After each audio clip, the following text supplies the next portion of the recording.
નમસ્કાર વિદ્યાર્થી મિત્રો, ગ્રેવિટેશનના નવા લેક્ચરમાં બધાનું સ્વાગત છે.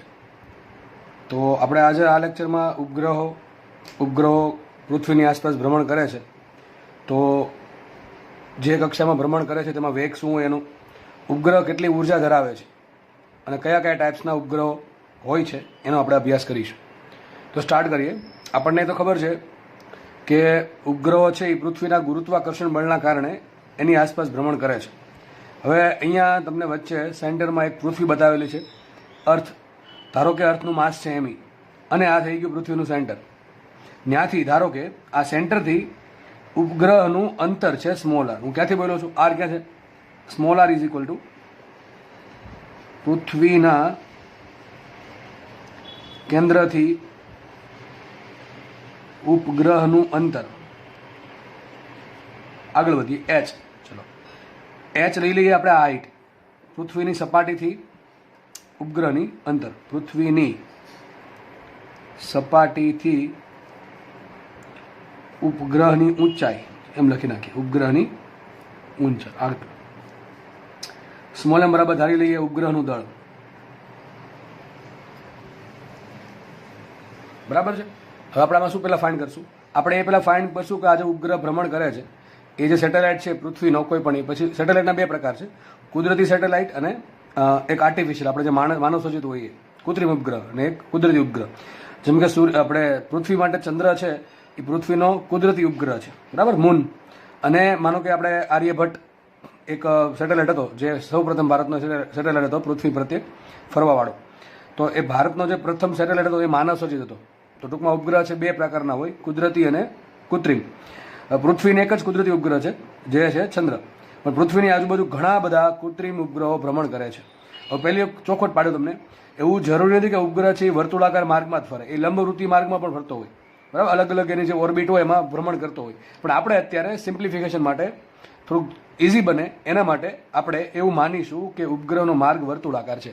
તો પહેલી કન્ડિશન આપણે એ ધારણા કરી છે કે ઉપગ્રહ જે પૃથ્વીની આસપાસ ફરે છે વર્તુળાકાર માર્ગમાં ફરે છે. એક્ઝેક્ટલી વર્તુળાકાર માર્ગ હોવો જરૂરી નથી, એ લંબવૃત્તિ માર્ગ પણ હોઈ શકે, બરાબર છે. અલગ અલગ ઓર્બિટ્સમાં ઉપગ્રહ આપણે જે પ્રમાણે ગતિ કરવા માંગતા હોઈએ એ પ્રમાણે ભ્રમણ કરતા હોય.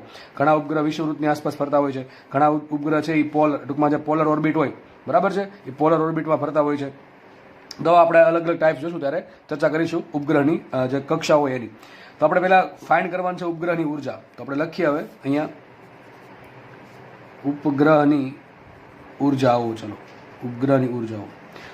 માનો કે આ પૃથ્વીનું સેન્ટર છે અહીંયા, બરાબર. ત્યાંથી ઉપગ્રહ આર અંતરે છે. હવે હું તમને પ્રશ્ન પૂછું, તમે લાસ્ટ લેક્ચર ભણ્યા છો, બરાબર, બંધન ઉર્જા, નિષ્કર્ષણ ઉર્જા, બધું ભણ્યા આપણે. તો એના આધારે તમને પહેલા પ્રશ્ન એમ પૂછવામાં આવે કે ઉપગ્રહ છે એ પૃથ્વીના બંધનમાં છે કે નથી? તો આ સીધી વાત છે, સર, બંધનમાં છે. બંધનમાં એટલા માટે છે કારણ કે એ પૃથ્વીની આસપાસ ફરે છે. જો એ બંધનમાં ના હોત તો પૃથ્વીની આસપાસ ફરવાનો કોઈ મતલબ જ નથી એને, બરાબર છે. પૃથ્વીની આસપાસ ફરત નહીં, એ કંઈક દૂર જ પોતાની રીતે બીજા કોઈ પદાર્થની આસપાસ હતો, અથવા દૂર જઈને ત્યાં સ્થિર થઈ જાય, અથવા કંઈક ગતિ ઉર્જા ધરાવત. તો પૃથ્વી જોડે એનો કોઈ રિલેશન રહેત નહીં. પણ અત્યારે તો ઉપગ્રહ છે એ પૃથ્વીની આસપાસ ફરે છે, દેટ મીન્સ એ પૃથ્વીના બંધનમાં છે. તો ઉપગ્રહ પાસે કેટલી ઉર્જા હોય? આપણે સિમ્પલ, આપણને ખબર છે કે કોઈ પણ પદાર્થ પાસે મુખ્યત્વે બે ઉર્જા હોય નોર્મલી ક્લાસિકલ ફિઝિક્સમાં. તો બે ઉર્જા કઈ કઈ હોય? એક તો પદાર્થ પાસે સ્થિતિ ઉર્જા હોય અને બીજી પદાર્થ પાસે ગતિ ઉર્જા હોય. એ બંને ભેગી કરીને પદાર્થની શું મળે? કુલ ઉર્જા મળે. શું મળે? પદાર્થની કુલ ઉર્જા મળે. તો આપણે આ કેસમાં પણ આ ઉપગ્રહ છે એ પૃથ્વીના બંધનમાં છે, એટલે પૃથ્વીના કારણે પદાર્થ પાસે, એટલે કે ઉપગ્રહ પાસે કંઈક સ્થિતિ ઉર્જા પણ હશે. અને તમે જોઈ શકો છો ઉપગ્રહ છે એનો વેગ v છે, બતાવ્યો છે અહીંયા ઓર્બિટમાં, વેગ v છે. વેગની દિશા ક્યાં હોય? સ્પર્શક દિશામાં. ઉપગ્રહ અહીંયા તો સ્પર્શક આ બાજુ, વેગ આ બાજુ હશે. ઉપગ્રહ જો અહીંયા આવશે તો વેગ આ બાજુ આવશે, નીચે તરફ, બરાબર, સ્પર્શક દિશામાં. ધારો કે ઉપગ્રહ અહીંયા આવશે તો એની ડાયરેક્શન વીની આ બાજુ આવશે. તો ઉપગ્રહ પાસે પૃથ્વીના બંધનના કારણે સ્થિતિ ઉર્જા પણ હશે અને પોતાના વેગના કારણે ગતિ ઉર્જા પણ હશે. તો ઉપગ્રહ પાસે બે ઉર્જા હશે, ગતિ ઉર્જા પ્લસ સ્થિતિ ઉર્જા. બંનેને ભેગું કરવાથી શું મળશે મને? ઉપગ્રહની કુલ ઉર્જા મળશે. શું મળશે? ઉપગ્રહની કુલ ઉર્જા. તો આપણે આજે જ ચર્ચા કરવાની છે કે ઉપગ્રહ પાસે કુલ ઉર્જા કેટલી છે. ચલો સ્ટાર્ટ કરીએ આપણે. પહેલાં લઈએ ઉપગ્રહની ગતિ ઉર્જા. ઉપગ્રહની ગતિ ઉર્જા. ચલો, ગતિ ઉર્જા કઈ રીતે મળે? ગતિ ઉર્જા મને મળે હાફ mv² પરથી. કેના પરથી મળે? હાફ mv² પરથી. તો પહેલાં મારે ઉપગ્રહ માટે હાફ mv² ગમે એમ કરીને શોધવું પડે. ટૂંકમાં ધેટ મીન્સ મારે ઉપગ્રહનો વેગ શોધવો પડે. દળ તો મને આપી દીધું છે. હવે વેલોસિટી કઈ રીતે મળશે? યાદ કરો, જ્યાં પણ વસ્તુ ફરતી હોય ત્યાં એક નિયમ લાગુ પડે. તમને મેં ઘણી વખત કીધું છે, આજે ફરતી કહી દઉં કે એક વસ્તુ કઈ લાગુ પડે? અરે ભાઈ, કેન્દ્રગામી બળ અથવા કેન્દ્ર ત્યાગી બળ. તો ચલો, આ ઉપગ્રહ છે પૃથ્વીમાં શું છે? પૃથ્વી પ્રત્યે ફરે છે, એટલા માટે પૃથ્વીનું ગુરુત્વાકર્ષણ બળ એની તરફ ખેંચી રાખે. અહીંયા ઉપગ્રહ પર એક બળ લાગશે. અહીંયા કયું બળ લાગે? Fg એટલે ગ્રેવિટેશનલ ફોર્સ લાગશે, અને આ બાજુ લાગશે Fc. અહીંયા જ્યારે હોય ત્યારે આ બાજુ લાગે Fg અને બહાર તરફ લાગશે Fc. Fc ને Fg શું છે? Fg છે પૃથ્વીનું ગુરુત્વાકર્ષણ બળ, જે ઉપગ્રહને પોતાની તરફ ખેંચે છે, પરંતુ ઉપગ્રહ પોતાની વર્તુળાકાર માર્ગ જે છે એ જાળવી રાખે છે. ધેટ મીન્સ એના પર એક બળ લાગતું છે Fc. તો આ બાજુ લાગે Fg, આ બાજુ લાગે Fc. બરાબર છે? યાદ રાખજો, એક નોટ લખી રાખો ને, હાંસિયામાં લખી રાખજો એક વસ્તુ કે ઉપગ્રહના દાખલા ગણવાના આવે, લખી રાખજો, બોલું છું એ, ઉપગ્રહના દાખલા ગણવાના થાય ત્યારે પહેલો નિયમ, ઉપગ્રહ માટે હંમેશા ગુરુત્વાકર્ષણ બળ બરાબર કેન્દ્રગામી બળ સરખાવવું. પહેલું સ્ટેપ શું કરવાનું? Fg બરાબર Fc. ઉપગ્રહના દાખલામાં લગભગ 99% દાખલામાં તમારે પહેલું સ્ટેપ આ મૂકવું પડશે કે ઉપગ્રહ માટે પૃથ્વી વડે લાગતું ઉપગ્રહ પર ગુરુત્વાકર્ષણ બળ ઇઝ ઇક્વલ ટુ વર્તુળાકાર માર્ગનું કેન્દ્ર ત્યાગી બળ. બંને સરખાવવાના. પહેલું સ્ટેપ કયું? Fg બરાબર Fc કરવાનું. આ કરવાથી શું મળશે? તમને વેગ મળશે. શું મળશે? વેગ મળશે. ચલો લખીએ અહીંયા આપણે Fg બરાબર Fc લેતા. ઓકે, પહેલું સ્ટેપ તમારે હંમેશા આ કરવાનું.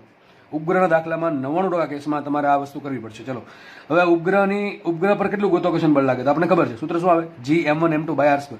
ચલો, ઉપગ્રહનું દળ કેટલું? સોરી, પેલા G લઈ લઈએ, ઇન્ટુ ઉપગ્રહનું દળ સ્મોલ m ઇન્ટુ પૃથ્વીનું દળ me Gm1m2 છેદમાં પૃથ્વી અને ઉપગ્રહ વચ્ચે અંતર ક્યાંથી માપશું આપણે? સેન્ટરથી. તો પૃથ્વીના સેન્ટરથી ઉપગ્રહની અંતર શું થાય?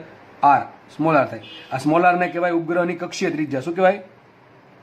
કક્ષીય ત્રિજ્યા. કોની? ઉપગ્રહની. હો ભાઈ, ઉપગ્રહની કક્ષીય ત્રિજ્યા થશે.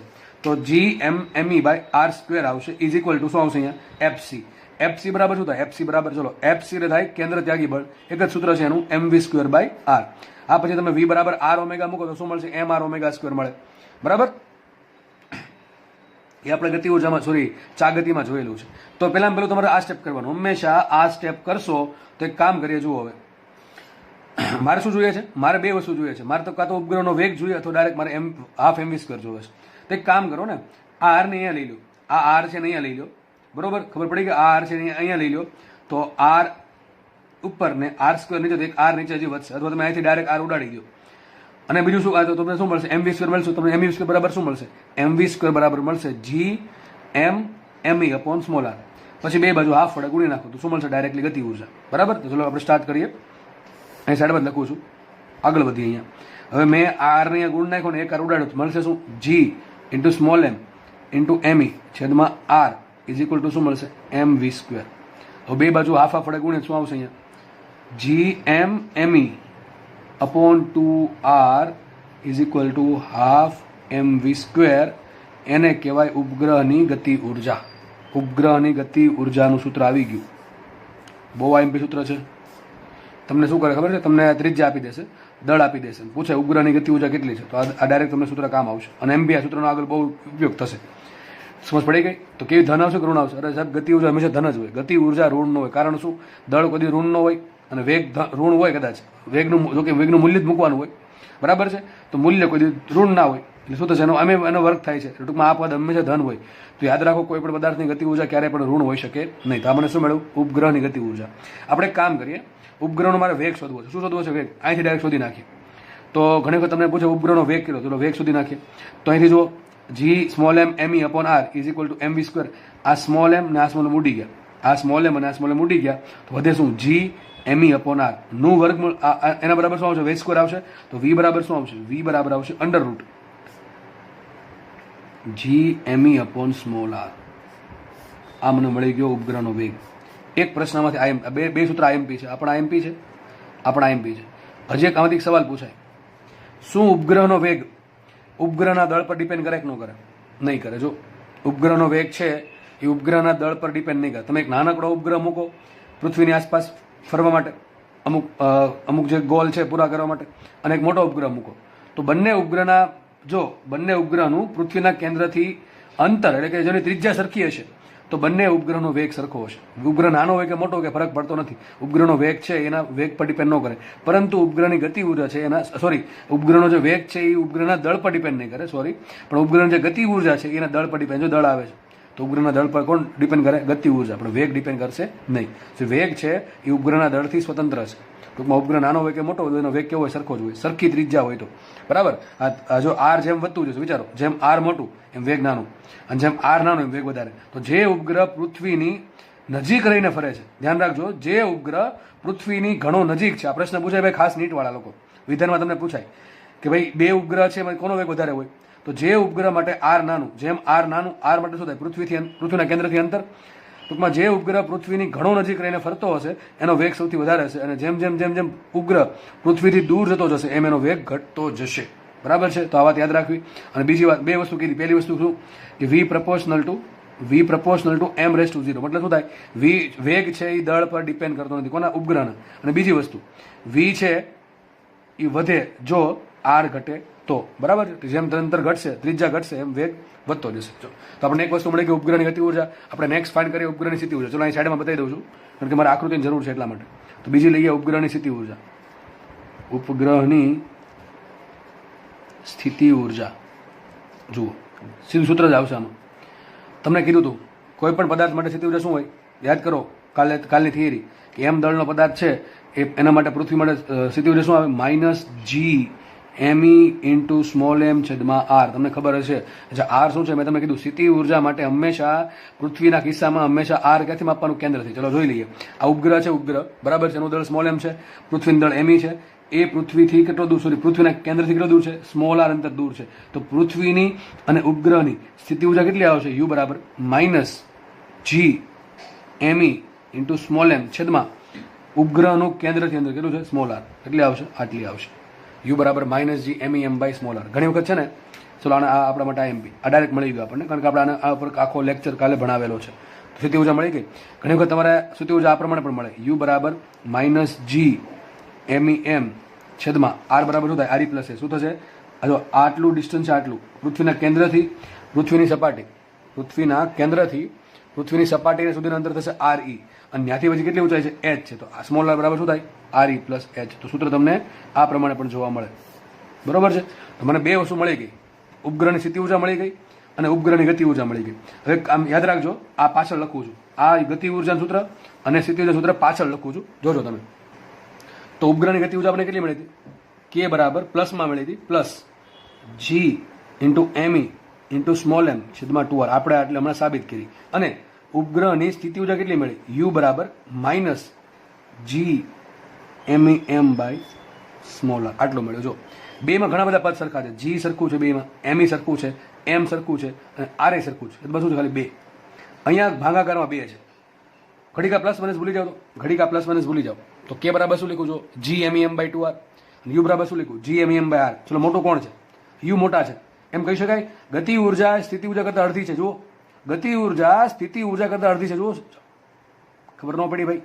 અહીંયા g MEM બાય r છે, અહીંયા g MEM બાય 2r છે. ટૂંકમાં ભાગાકારમાં બે છે ને, તો ગતિ ઉર્જા સ્થિતિ ઉર્જા કરતા અડધી છે, પણ માઇનસમાં. અથવા એમ કહી શકાય કે ગતિ ઉર્જા કરતા સ્થિતિ ઉર્જા ડબલ છે. ગતિ ઉર્જા કરતા સ્થિતિ ઉર્જા ડબલ છે, માઇનસમાં.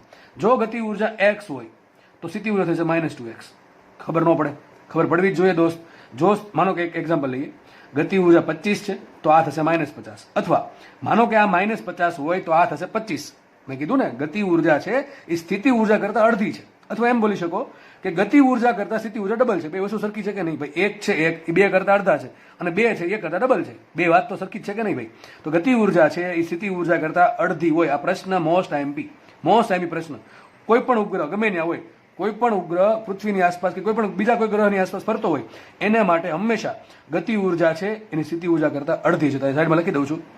ઉપગ્રહ માટે આમ લખી શકાય, ગતિ ઉર્જા બરાબર માઇનસ ટાઈમ્સ શું થશે? સ્થિતિ ઉર્જા ભાગ્યા 2. સ્થિતિ ઉર્જા પોતે ઋણ છે, એ ઋણ આગળ માઇનસ ઋણ થઈ ગયા. તો શું આવશે? ગતિ ઉર્જા બરાબર સ્થિતિ ઉર્જા છેદમાં 2. બરાબર છે? તો આમે લખી શકો. કોને લાગુ પડે? ઉપગ્રહ નો ભાઈ. વસ્તુ લાગુ પડશે ઉપગ્રહ ને, બીજા કોઈ નહીં.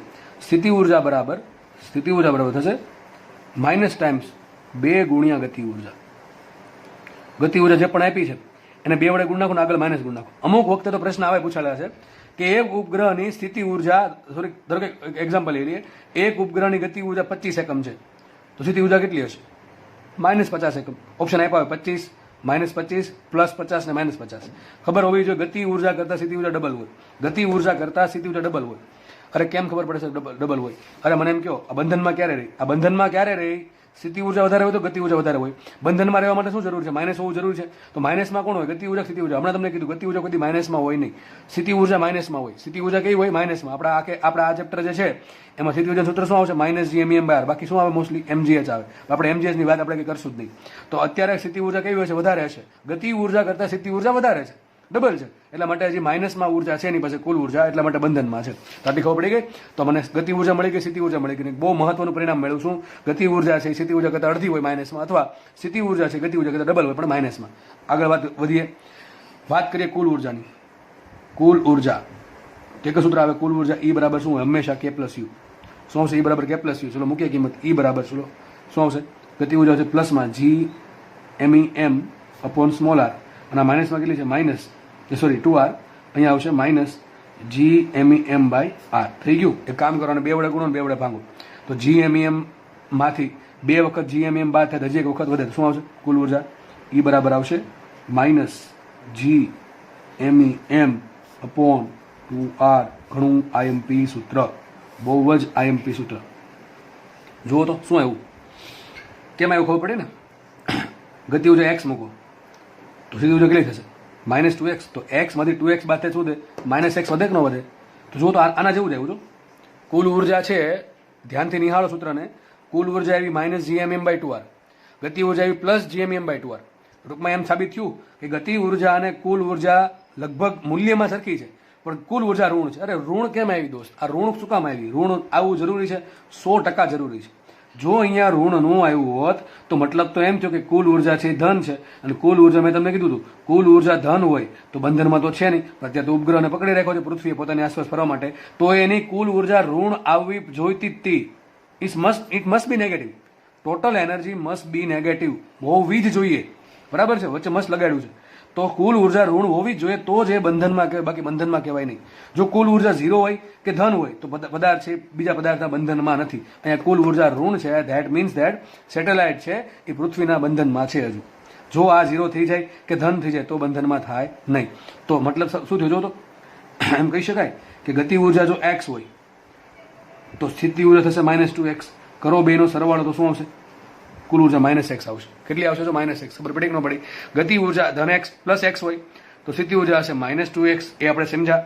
અને બેના સરવાળાથી શું મળે? કુલ ઉર્જા મળે. તો વિચારો, x - 2x થાય, x - 2x = -x. મતલબ કે આ પ્રશ્ન યાદ રાખવો, લખી રાખજો. બહુ IMP વસ્તુ કહું છું. ગતિ ઉર્જા મારી કોઈ ઉપગ્રહની જો +x હોય તો એની સ્થિતિ ઉર્જા આવશે કેટલી? -2x. અને એની કુલ ઉર્જા આવશે બેના સરવાળા જેટલી. કેટલી આવશે બેન સરવાળો? -x. તમને પ્રશ્ન પૂછાય કે ઉપગ્રહની ગતિ ઉર્જા 25 એકમ છે તો કુલ ઉર્જા કેટલી? -25 એકમ. બરાબર છે? એની સ્થિતિ ઉર્જા કેટલી? -50 એકમ. અને આ આવશે +25. ઊંધું પૂછે કે તમને સ્થિતિ ઉર્જા આપી દઈ, તમને ધારો કે કીધું સ્થિતિ ઉર્જા છે એ -100 જૂલ છે. એક એક્ઝામ્પલ છે, 100 જૂલ ના હોય, પછી સમજવા માટે કહું છું ખાલી કે સ્થિતિ ઉર્જા છે એ 100 એકમ છે. ચલો -100 એકમ કેટલા છે? -100 એકમ. તો ગતિ ઉર્જા કેટલી? +50. કુલ ઉર્જા કેટલી? -50. બરાબર છે? આ બહુ IMP વસ્તુ છે, બહુ IMP વસ્તુ છે ભાઈ દોસ્ત. રોકડા માર્ક્સ. દાખલો ગણતા 10 સેકન્ડે નહીં થાય. દાખલો ગણતા 10 સેકન્ડે નહીં થાય જો દાખલો પૂછવાનો તો. બાકી આવા સૂત્ર બનાવવા બેસશો તો બહુ વાર લાગશે. બરાબર છે? સાબિતી આવડવી જરૂરી છે, ક્યાંક ને ક્યાંક કામ લાગશે, પરંતુ આવા કેસમાં સીધો આન્સર ટીક કરી દેવાનો. ગતિ ઉર્જા x હોય તો સ્થિતિ ઉર્જા માઇનસમાં ∆x -2x. બરાબર? અને બેનો સરળો થશે કુલ ઉર્જા માઇનસ. આટલી ખબર પડી ગઈ? ઓકે ચલો. મેં તમને કીધું હતું જે કુલ ઉર્જા છે એને બંધન ઉર્જા કહેવાય. તો E બરાબર કુલ ઉર્જા, એ જ થશે બંધન ઉર્જા. યાદ છે ને? યાદ કરો બંધન ઉર્જા. બંધન ઉર્જા કુલ ઉર્જા જેટલી હોય, અને કુલ ઉર્જા સ્થિતિ ઉર્જા જેટલી ક્યારે હોય? જ્યારે ગતિ ઉર્જા 0 હોય ત્યારે. પણ ગતિ ઉર્જા તો છે, એટલા માટે આપણે એમ ના કહી શકીએ કે જે ગુરુત્વીય સ્થિતિ ઉર્જા છે એ બંધન ઉર્જા છે. એવું જરૂરી નથી. દર વખતે એવું જરૂરી નથી. જ્યારે ગતિ ઉર્જા 0 થશે ત્યારે ગુરુત્વીય સ્થિતિ ઉર્જા કુલ ઉર્જા જેટલી થાય, અને કુલ ઉર્જા હંમેશા બંધન ઉર્જા જેટલી થાય. તો તમને પૂછે પ્રશ્ન કે ઉપગ્રહની બંધન ઉર્જા કેટલી? ધેટ મીન્સ શું ટ્રાય કરે છે કે તમને એમ જ પૂછું ઉપગ્રહની કુલ ઉર્જા શોધો. શું આન્સર આવશે આમાં પણ? -GMEM 1/2r. પણ યાદ રાખો r ક્યાંથી માપવાનું? પૃથ્વીના સેન્ટર. તમને ઘણી વખત દાખલો આવો પૂછે કે એક ઉપગ્રહ પૃથ્વીની સપાટીથી 2re જેટલી ઊંચાઈ પર ભ્રમણ કરે છે. શું કહે છે? એક ઉપગ્રહ પૃથ્વીની સપાટીથી 2re જેટલા અંતરે ભ્રમણ કરે છે. તો તમે ભૂલથી અહીંયા સ્મોલ આર બરાબર 2re મૂક્યું, ખોટી વાત છે. તમને અંતર આપ્યું સપાટીથી, મારે અંતર જોઈએ કેન્દ્રથી, તો કેન્દ્રથી અંતર જોતું હોય તો હજી તમારે re ઉમેરવું પડે. તો શું આવશે અંતર? 3re. ઉપગ્રહનું અંતર માપવાનું હંમેશા પૃથ્વીના સેન્ટરથી. ક્યાંથી માપવાનું? હંમેશા પૃથ્વીના સેન્ટરથી. તો ઉપગ્રહની કુલ ઉર્જા કેટલી થશે? બંધન ઉર્જા જેટલી. કેટલી આવશે? -gMe².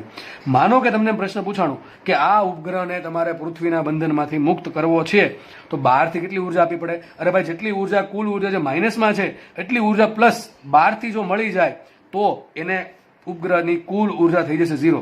એ આપણે લાસ્ટ લેક્ચરમાં જોયેલું. બંધન ઉર્જા જેટલી ઉર્જા પ્લસમાં બાહ્ય ગતિ ઉર્જા તરીકે જો ઉપગ્રહને મળે અથવા કોઈ પદાર્થને મળે તો પદાર્થની કુલ ઉર્જા થઈ જશે 0 અને પદાર્થ વયો જશે અનંત અંતર. એટલે ધેટ મીન્સ કે પૃથ્વીના બંધનમાંથી છૂટી જશે. તો તમને પ્રશ્ન પૂછાય, લખી નાખજો જાતે કે ઉપગ્રહ માટે નિષ્ક્રમણ ઉર્જા કેટલી હોય? આટલી હોય. કેટલી? +gMe²r. અથવા આમ લખી શકો ને, +gMe²r. આટલી નિષ્ક્રમણ ઉર્જા હશે. એને શું કહેવાય? Half mve². ટૂંકમાં શું આપશે તમને? ve. આ તમને આપશે ઉપગ્રહનો નિષ્ક્રમણ વેગ. ગઈકાલે જે નિષ્ક્રમણ વેગ ભણ્યા હતા, કોનો ભણ્યા હતા? પૃથ્વીની સપાટી પર રહેલા સ્થિર પદાર્થનો નિષ્ક્રમણ વેગ. પણ આ કોનો નિષ્ક્રમણ વેગ મળશે તમને? ઉપગ્રહનો. બરાબર છે? ઉપગ્રહને મુક્ત કરવો હોય તો તમારે આટલો વેગ એને બહારથી કંઈકથી આપવો પડે, ગમે રીતે, પૃથ્વીના બંધનમાંથી. જોકે તમને જે મોસ્ટલી પૂછશે અહીંયા સુધી પૂછશે કે ઉપગ્રહની બંધન ઉર્જા કેટલી છે? કેટલી છે? -gMe²r. ઉપગ્રહને મુક્ત કરવા માટે આપણે ન છોડવો હોય, બરાબર છે? પૃથ્વીની આસપાસ કંઈક સંશોધન માટે કે હવામાન માટે, બરાબર છે? કે આપણે જે મોબાઈલ યુઝ કરીએ છીએ, ટાવર, ઘણી બધી વસ્તુ ઉપગ્રહનો યુઝ થાય છે. તો એના માટે આપણે ઉપગ્રહ યુઝ કરીએ છીએ. તો તમને યાદ રાખજો, કુલ ઉર્જા, બંધન ઉર્જા બે સરખું જ છે. તો તમને પૂછે કે ગતિ ઉર્જા x હોય તો સ્થિતિ ઉર્જા થશે -2x અને કુલ ઉર્જા થશે -x. એટલે કે બંધન ઉર્જા પણ કેટલી થશે? એની -x જ થશે. કેટલી થશે? -x. તો ટોપિક બહુ સારો ટોપિક હતો, બરાબર છે? આપણે હવે આના નેક્સ્ટ દાખલા સોલ્વ કરીએ. તો ફર્સ્ટ ક્વેશ્ચન આપણે ઉપાડીએ. ક્વેશ્ચન છે, પૃથ્વીની આસપાસ વર્તુળાકાર માર્ગમાં ભ્રમણ કરતા કોઈ ઉપગ્રહ પર અચાનક જો પૃથ્વીનું ગુરુત્વાકર્ષણ બળ લાગતું બંધ થઈ જાય તો ઉપગ્રહના વેગની દિશા ક્યાં હશે? એ એમ કહે છે કે માનો કે આ પૃથ્વી છે, સપોઝ કે આ એની આસપાસ ઉપગ્રહ ફરે છે, માનો કે વર્તુળાકાર માર્ગ છે, આર જેટલા કક્ષીય ત્રિજ્યામાં ઉપગ્રહ ફરે છે. આપણને ખબર છે ઉપગ્રહનો વેગ કઈ દિશામાં હોય? સ્પર્શક. ટૂંકમાં અહીંયા આપણે આ પ્રમાણે વેગ હશે. જ્યારે ઉપગ્રહ અહીંયા આવશે તો વેગ આ રીતે હશે. જ્યારે ઉપગ્રહ અહીંયા આવશે તો વેગ આ રીતે હશે. અહીંયા આવશે તો વેગ ઉપર આ રીતે હશે. ટૂંકમાં ઉપગ્રહનો વેગ હંમેશા ક્યાં હોય? હંમેશા પૃથ્વીના એના જે વર્તુળાકાર માર્ગ છે એ વર્તુળાકાર માર્ગના સ્પર્શકની દિશામાં. એના પર કયા બળ લાગે? બે બળ લાગે. એક તો લાગે FG અને એક બહાર તરફ લાગશે FC. દરેક વખતે અહીંયા લાગે FG અંદર તરફ અને હંમેશા FC બહાર તરફ લાગશે. હંમેશા બે બળ કેવા હોય? ત્રિજ્યા વર્તી દિશામાં. ટૂંકમાં હંમેશા ત્રિજ્યા દિશામાં લાગે. એવું નહીં કે FG હંમેશા આમ જ રહેશે. સ્થાન બદલ્યું તો FG બદલી જશે, બરાબર છે? તો એ રકમ એમ કહે છે કે જો આ પદાર્થ પર, આ જે ઉપગ્રહ છે એના પર અચાનક પૃથ્વીનું ગુરુત્વાકર્ષણ બળ લાગતું બંધ થઈ જાય તો શું થાય? વિચારો, FG છે લાગતું બંધ થઈ જાય તો થાય શું? તો કંઈ નહીં થાય. છેલ્લે કેટલો, માનો કે અહીંયા જ્યારે FG લાગે છે ત્યારે વેગ એટલો આ દિશામાં હશે, આ દિશામાં હશે ને. હવે જેવું FG લાગતું બંધ થયું, હવે FC નો કંઈ મતલબ નથી. પદાર્થ છે આ પ્રમાણે બહાર આવશે, સીધો આમ બહાર આવી જશે. ઉપગ્રહ છે એ આ પ્રમાણે ભ્રમણ કરતો અચાનક ધારો કે આ પોઈન્ટ પર આવ્યો અને આ પોઈન્ટ પર ધારો કે અચાનક ગુરુત્વાકર્ષણ બળ લાગતું બંધ થઈ ગયું. શું થશે? એ સ્પર્શકની દિશામાં આગળ વેગ વધશે. સ્પર્શકની દિશામાં. કઈ દિશામાં? સ્પર્શક દિશામાં. ધારો કે આ પોઈન્ટ પર હતો અને અચાનક ગુરુત્વાકર્ષણ બળ લાગતું બંધ થઈ ગયું તો આ પ્રમાણે જશે, આ પ્રમાણે આગળ વધશે. માનો કે આ પોઈન્ટ પર આવ્યો અચાનક અને અચાનક રીતે ગુરુત્વાકર્ષણ બળ લાગતું બંધ થઈ ગયું તો આ પ્રમાણે આગળ વધશે, ઇન ધીસ ડાયરેક્શન. ટૂંકમાં સાબિત શું થયું કે પદાર્થ પર જ્યારે અચાનક ગુરુત્વાકર્ષણ બળ લાગતું બંધ થઈ જશે ત્યારે પદાર્થનો વેગ કઈ દિશામાં હશે? સ્પર્શકની દિશામાં હશે. કઈ દિશામાં હશે? સ્પર્શકની દિશામાં. ચલો, એકદમ ઇઝી ક્વેશ્ચન હતો, સોલ્વ થઈ જાય છો. ચલો નેક્સ્ટ ક્વેશ્ચન જોઈએ આપણે. જોઈ લઈએ. ચલો, પૃથ્વી પરથી પદાર્થના શિરોલંબ પ્રક્ષેપણ માટે નિષ્ક્રમણ ઝડપ 11.2 કિલોમીટર/સેકન્ડ. આ તમને વિધાન આપેલું છે કે માનો કે આ પૃથ્વી છે, બરાબર? આ પૃથ્વી છે, એના પર કોઈ સ્થિર પદાર્થ છે. એ પદાર્થને મારે પ્રક્ષેપ કરવો છે, એટલે કે એને પૃથ્વીના બંધનમાંથી છોડાઈ દેવો છે. તો શું કરવું પડે? કેટલી ઝડપ આપવી પડે? નિષ્ક્રમણ ઝડપ આપી છે 11.2 કિલોમીટર/સેકન્ડ.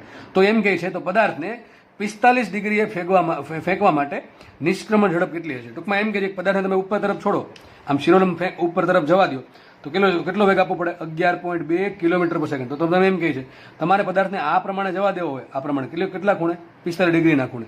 ટૂંકમાં તમારે પદાર્થને 90 ડિગ્રીના ખૂણે નહીં પણ 45 ડિગ્રીના ખૂણે વેગ આપીને પૃથ્વીના બંધનમાંથી મુક્ત કરવો હોય તો કેટલો વેગ આપવો પડે એમ કહે છે. તમને યાદ હશે નિષ્ક્રમણ વેગનું સૂત્ર શું હતું? તો મને ધ્યાન નથી યાદ, ચલો બનાવી લઈએ આપણે. પૃથ્વી માટે બંધન ઉર્જા શું હતી? -GMEM/RE. હવે એને પ્લસ લે, GMEM/RE. ઓકે, આ પ્લસમાં આટલી ઉર્જા બહારથી ગતિ ઉર્જા આપું તો ½ mVE². તો શું હતું V સૂત્ર? V બરાબર અંડર રૂટ શું આવશે? 2GME. બરાબર, સૂત્ર આવું કંઈક હતું. જો તમને ભાઈ મારી જેમ યાદ ન હોય તો આપણે મને બનાવી લેવાનું. યાદ જો સૂત્ર મને યાદ નથી રહેતા પણ મને સાઈડમાં સાબિત કરતા આવડે ફટાફટ 5 સેકન્ડમાં. તમને પણ એવું ફાવતું હોય તો તમે યાદ ઓછું રાખો ચાલશે. યાદ તો નહીં રાખતો નહીં કરવાનું, યાદ રાખવાની પ્રેક્ટિસ કરવાની, લખીને યાદ રહી જશે. તો ચલો કે માનો કે આપણે આ સૂત્ર આપણે તમે તારવેલું, આપણે સાબિત કરેલું છે. તો મને એમ કહો આ સૂત્ર છે એમાં વેગ, આ શું છે? નિષ્ક્રમણ વેગ છે. આમાં કંઈ ખૂણો આવ્યો? cos θ, sin θ, tan θ કંઈ આવ્યું છે? નથી આવતું. આમાં પદાર્થનું દળ પણ નથી આવતું. તમારે કોઈ પણ પદાર્થને મોકલવો હોય, કોઈ પણ ખૂણે મોકલવું હોય, નિષ્ક્રમણ વેગ હંમેશા આટલો જ રહેશે. કન્ડિશન કઈ છે? પદાર્થ પૃથ્વીની સપાટી પર સ્થિર હોવો જોઈએ. પદાર્થ છે એ પૃથ્વીની સપાટી પર હોવો જોઈએ અથવા સ્થિર હોવો જોઈએ. બરાબર છે? તો યાદ રાખજો, તમને આ પ્રશ્ન પૂછે કે 45 ડિગ્રીએ ફેંકવા માટે કેટલો નિષ્ક્રમણ વેગ હોય, 30 ડિગ્રી માટે કેટલો હોય, 90 ડિગ્રી માટે કેટલો હોય, કોઈ પણ ખૂણો હોય, થીટાની કોઈ પણ વેલ્યુ હોય, પદાર્થનું કોઈ પણ દળ હોય, કીડી હોય, હાથી હોય, સેટેલાઇટ હોય, દરેક માટે સરખો હોય કેટલો? 11.2 કિલોમીટર સેકન્ડ. આ સવાલ પૂછાઈ ગયો છે. બરાબર છે? એકદમ ઇઝી સવાલ છે કે આમાં શું આન્સર આવશે? નિષ્ક્રમણ વેગ છે એ ખૂણા પર ડિપેન્ડ કરતો નથી. અને બીજી વાત એમ પૂછી શકે નિષ્ક્રમણ વેગ છે દળ પર પણ ડિપેન્ડ કરતો નથી. તો કોઈ પણ યાદ રાખજો, 2 સેન્ટેન્સ હંમેશા કોઈ પણ ખૂણે ફેંકો, કોઈ પણ ખૂણે તમારે નિષ્ક્રમણ કરવો હોય અથવા કોઈ પણ દળના પદાર્થને નિષ્ક્રમણ કરવો હોય હંમેશા એના માટે વેલોસિટી 11.2 કિલોમીટર પર સેકન્ડ છે. તો નેક્સ્ટ ક્વેશ્ચન જોઈએ. આ ક્વેશ્ચન જેમાં પૂછાયેલ છે. ક્વેશ્ચન છે આવો, પદાર્થની નિષ્ક્રમણ ઝડપ v. શું છે? પદાર્થની નિષ્ક્રમણ ઝડપ v.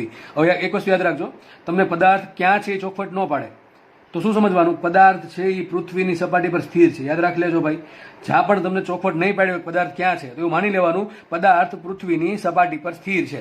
ચોખવટ પાડે કે ભાઈ અહીંયા છે કે ઊંચાઈ પર છે કે ભ્રમણ કરે છે તો અલગ વસ્તુ છે. ન પાડે તો લઈ લેવાનું. ચલો રકમ વાંચીએ. પદાર્થની નિષ્ક્રમણ ઝડપ v એટલે કયા પદાર્થની? પૃથ્વીની સપાટી પર સ્થિર રહેલા પદાર્થની નિષ્ક્રમણ ઝડપ v અને પદાર્થના દળ m માટે સંબંધ આપ્યો છે v proportional to m raise to n હોય તો n શોધવાનું છે તમારે. શું આન્સર આવે? શું આન્સર આવે? પદાર્થનો નિષ્ક્રમણ વેગ શું હોય? ve બરાબર શું આવે? √2GME/RE. બોલો આમાં પદાર્થ આ કોનું દળ આપ્યું? પૃથ્વીનું દળ આપ્યું, પદાર્થનું દળ કીધું છે. અહીંયા પૃથ્વી નથી લખ્યું, પદાર્થ લખ્યું છે. તો પદાર્થનું દળ તો આમાં આવતું જ નથી. તો લખાઈશું ve proportional to m raise to 0 તો n બરાબર 0 આવશે. હમણાં કીધું એ પ્રમાણે કે વેગ છે, નિષ્ક્રમણ વેગ છે એ પદાર્થના દળ પર આધારિત નથી. તો ve is not proportional to theta, is not depend on theta and v is also not depend on mass. બરાબર? માસ પર પણ ડિપેન્ડ કરતું અને થીટા પર પણ ડિપેન્ડ કરતું. આ બે વસ્તુ નાથી પ્રશ્ન પૂછાય છે ભાઈ, દર વર્ષે કંઈકનું કંઈક આમાંથી પૂછે છે. બરાબર છે? અને નિષ્ક્રમણ વેગમાંથી જીમાં એક પ્રશ્ન તમે એક્સપ્રેસ કરી શકશો, હશે જ. બરાબર છે? નીટમાં તો એક જ પ્રશ્નો આવશે, ગ્રેવિટેશનમાંથી તમારે એક પ્રશ્ન પૂછાશે, એક અથવા બે. ઘણી વખત બે પૂછાશે, ઘણી વખત મોસ્ટલી એક પૂછાશે. 2017માં લગભગ 2 પ્રશ્ન પૂછાણા હતા નીટના પેપરમાં આ ગ્રેવિટેશન ચેપ્ટરમાંથી. એમાં એક ક્વેશ્ચન હતો પેલો તમને કરાવ્યો છે પેલો ઊંચાઈ અને ઊંડાઈ વાળો, જેમાં ફેરફાર થાય છે. બરાબર છે? ચલો આગળ વધીએ. તો બે વસ્તુ ખાસ યાદ રાખજો કે થીટા પર પણ ડિપેન્ડ કરતું અને દળ પર પણ ડિપેન્ડ કરતું. કોના ગ્રહના નહીં, ગ્રહના દળ પર તો ડિપેન્ડ કરે છે. તો કોના પર ડિપેન્ડ કરતું? જે પદાર્થ તમારે નિષ્ક્રમિત કરવાનો છે એના પર. કોના પર ડિપેન્ડ કરશે? પૃથ્વીના દળ અને પૃથ્વીની ત્રિજ્યા પર. તો શું દરેક ગ્રહ માટે આ ઝડપ સરખી હોય? અલગ અલગ હોય. અલગ અલગ સીધી વાત છે. ve બરાબર શું આવે? ve બરાબર √2GME/RE. માનો કે તમારે ચંદ્ર પરથી કોઈ પદાર્થને નિષ્ક્રમિત કરવો છે તો કોનું દળ આવે? તો અહીંયા આવે ચંદ્રનું દળ છેદમાં ચંદ્રની ત્રિજ્યા. સૂર્ય પરથી કરવું તો સૂર્યનું દળ છેદમાં સૂર્યની ત્રિજ્યા. તો દરેક ગ્રહ માટે નિષ્ક્રમણ વેગનું મૂલ્ય અલગ અલગ હોય. ચંદ્ર માટે લગભગ 5 પોઈન્ટ સમથિંગ કંઈક છે, 5 પોઈન્ટ સમથિંગ કિલોમીટર નહીં, 5 પોઈન્ટ નહીં, 2 પોઈન્ટ સમથિંગ, 2.3 કંઈક છે. જો કે મૂકવું પડે, એમાં એ તરત મળી જાય કે બહુ હાથે ઘોડેનો ફરક નથી. એમાં શું કરવું પડે? તમારે અહીંયા મૂકવું પડે ચંદ્રનું દળ છેદમાં મૂકવું પડે ચંદ્રની ત્રિજ્યા. હવે તમે નેટ પર સર્ચ કરો તમને ચંદ્રનું દળ અને ચંદ્રની ત્રિજ્યા બે મળી જાય. ઇન્ટુ આ કરી દેવાનું 2G અને એનું વર્ગમૂળ કાઢો તમને શું મળશે? ચંદ્ર માટે પણ નિષ્ક્રમણ વેગ મળશે.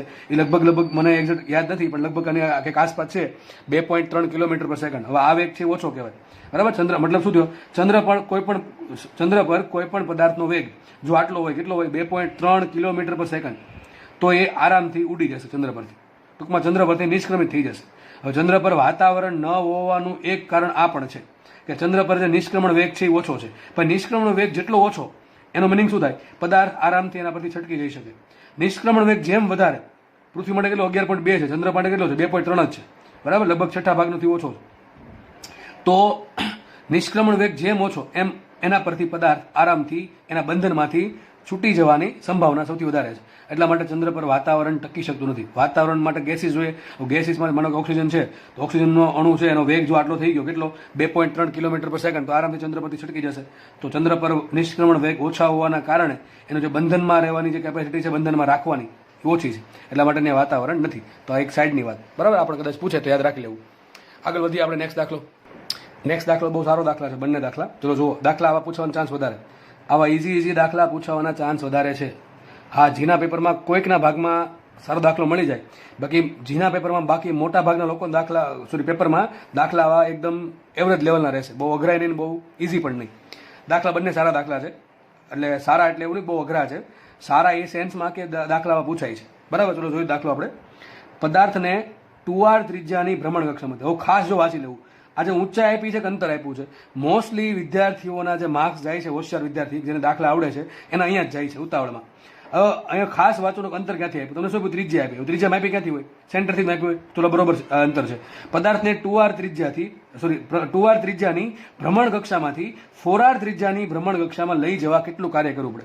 એક આપણે દોરી દઈએ આકૃતિ. માનો કે આ પૃથ્વી છે, બરાબર છે, એની આસપાસ એક પદાર્થ અહીંયા ભ્રમણ કરતો હતો. કેટલી ત્રિજ્યા છે? 2r ત્રિજ્યા. કેટલી ત્રિજ્યા છે? 2r. આ ત્રિજ્યા 2r છે, 2r. એમાંથી મારે એને 4r ત્રિજ્યામાં લઈ જવો છે. સપોઝ કે આવું કંઈક સર્કલ માની લો, સર્કલ છે ભાઈ, આ સર્કલ માની લેવું સર્કલ જ છે એમ. આ 4r ત્રિજ્યાની કક્ષામાં ભ્રમણ કરવા મારે લઈ જવો છે. તો અત્યારે છે અહીંયા, let me use another pen. ચલો અત્યારે છે અહીંયા, તો કે આ કક્ષામાં લાવવો છે, અહીંથી અહીંયા લાવવો છે, અથવા અહીંથી અહીંયા લાવવો છે, માનો ને અહીંથી અહીંયા લઈ જવો છે. તો અહીંથી અહીંયા લઈ જવા માટે શું કરવું પડે? કે કાર્ય કરવું પડશે. તો બસ સિમ્પલ ક્વેશ્ચન છે કે એક ઉપગ્રહ અથવા કોઈ પદાર્થ છે એ 2r ત્રિજ્યાની ભ્રમણ કક્ષામાંથી એને 4r ત્રિજ્યાની ભ્રમણ કક્ષામાં લઈ જવો હોય તો કેટલું કાર્ય કરવું પડે? ઓકે, શું લાગે તમને? દાખલો કઈ રીતે ગણશું બોલો? આપણે મારે કાર્ય શોધવાનું છે. દાખલા જો કે હવે આવા આવડી જવા જોઈએ. આમ તો આપણે કાર્ય ઉર્જા પાવર ભણ્યા હોય, એમાં પાછું ઉર્જા સંરક્ષણ પણ ભણ્યા હોય, તો દાખલા બધા આવડી જવા જોઈએ દોસ્ત. આવા શું કરવું જોઈએ બોલો? What should we do to solve this example? બોલો. અત્યારે 2r ત્રિજ્યામાં છે, ટૂંકમાં બંધન વધારે છે કે ઓછું છે? એમાંથી આપણે 4r ત્રિજ્યામાં લઈ આવ્યા, તો બંધન વધુ કે ઘટ્યું? શું લાગે તમને? બંધન ઘટે? પદાર્થ જેમ દૂર જાય બંધન ઘટતું જાય, વધતું જાય? ઘટતું જાય ઓબ્વિયસલી. તો મારે પદાર્થનો જે પદાર્થ છે એ ભ્રમણ કક્ષામાં છે, ભ્રમણ કક્ષામાં સ્થિર તો ન હોય, કે વેગ જ હશે ને, તો કે વેગ v છે. ભ્રમણ કક્ષામાં ભ્રમણ કરે પદાર્થ તરીકે. એમ ધારે ઉપગ્રહ છે, ઉપગ્રહ લખ્યું તો ચાલે કે એક ઉપગ્રહ છે એ 2r ત્રિજ્યામાં ભ્રમણ કરે છે, એમાંથી મારે એને 4r ત્રિજ્યામાં લઈ જવો છે ઉપગ્રહને. તો ઉપગ્રહ ઓટોમેટિક તો જશે નહીં, કારણ કે પૃથ્વીના બંધનમાં છે. એના પર કંઈક વેગ આપવો પડશે, કંઈક બહારથી કાર્ય કરવું પડશે, બરાબર છે. આપણે કાર્ય કયા સ્વરૂપે કરશું? ગતિ ઉર્જા સ્વરૂપે. આપણે એને ગતિ ઉર્જા આપશું, કે આપણે આપવું જ પડે ને, ટૂંકમાં આપણે કાર્ય કરવું પડે. પદાર્થને શું મળશે? ગતિ ઉર્જા મળશે. એ ગતિ ઉર્જા કેટલી આપવી પડે કે પદાર્થ 2r માંથી 4r ત્રિજ્યામાં આવી જાય? ત્રિજ્યા ક્યાંથી આપી જાય? સેન્ટરથી. ટૂંકમાં ચિંતા કંઈ છે નહીં. ઓકે, ચલો દાખલો કઈ રીતે ગણશું? ફટાફટ આન્સર આવવો જોઈએ મને, મગજમાં તમારે પ્રોસેસ આવી જવી જોઈએ. સર આ પ્રમાણે દાખલો થાય. એક કામ કરાય, અહીંયા એની કુલ ઉર્જા ધારો કે E1 છે, અહીંયા એની કુલ ઉર્જા E1 છે, ધારો કે અહીંયા એની કુલ ઉર્જા E2 છે. પદાર્થની અહીંયા કુલ ઉર્જા E1 છે, અહીંયા કુલ ઉર્જા E2 છે. માનો કે આ પ્રમાણે કંઈક આવ્યું. હવે કુલ ઉર્જા ધન હશે કે ઋણ હશે? ઋણ હશે તો બંધનમાં છે ને.